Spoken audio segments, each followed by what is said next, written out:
'Twas the night before Christmas when all through the house not a creature was stirring, not even a mouse. The stockings were hung by the chimney with care in hopes that St. Nicholas soon would be there. The children were nestled all snug in their beds while visions of sugar plums danced in their heads.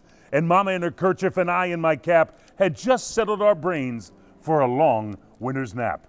When out on the roof there arose such a clatter, I sprang from my bed to see what was the matter. Away to the window I flew like a flash, tore open the shutter and threw up the sash. The moon on the breast of the new-fallen snow gave the luster of midday to objects below, when what to my wondering eyes should appear but a miniature sleigh and 8 tiny reindeer. With a little old driver so lively and quick, I knew in a moment it must be St. Nick. More rapids than eagles his courses they came, and he whistled and shouted and called them by name. Now Dasher, now Dancer, now Prancer and Vixen, on Comet, on Cupid, on Donner and Blitzen, to the top of the porch, to the top of the wall, now dash away, dash away, dash away all. As dry leaves that before the wild hurricane fly, when they meet with an obstacle, mount to the sky. So up to the housetop the coursers they flew, with the sleigh full of toys, and St. Nicholas too. And then in a twinkling I heard on the roof the prancing and pawing of each little hoof. As I drew in my head and was turning around, down the chimney St. Nicholas came with a bound. He was dressed all in fur from his head to his foot, and his clothes were all tarnished with ashes and soot. A bundle of toys he had flung on his back, and he looked like a peddler just opening his pack. His eyes, how they twinkled, his dimples, how merry, his cheeks were like roses, his nose like a cherry. His droll little mouth was drawn up like a bow, and the beard on his chin was as white as the snow.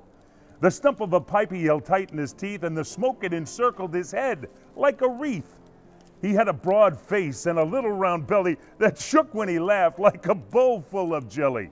He was chubby and plump, a right jolly old elf, and I laughed when I saw him in spite of myself. A wink of his eye and a twist of his head soon gave me to know I had nothing to dread. He spoke not a word, but went straight to his work and filled all the stockings, then turned with a jerk. And laying his finger aside of his nose and giving a nod, up the chimney he rose. He sprang to his sleigh, to his team gave a whistle, and away they all flew, like the dawn of a thistle. But I heard him exclaim ere he drove out of sight, "Happy Christmas to all, and to all a good night." Hey everybody, it's Big Joe Henry. I want to thank you and wish you all a Merry Christmas on behalf of my producer Chris, our digital team headed by Lewis, and we want to thank the Salt Creek Grill here in Princeton for allowing us to come into their place and film in front of this magnificent fireplace. You can find them right on Route 1 on Rockingham Way in Forestville Visual. Come out and see them. They're great people. Thank you. Have a Merry Christmas. Have a great New Year, and we wish you all the best. From New Jersey 101.5, Merry Christmas.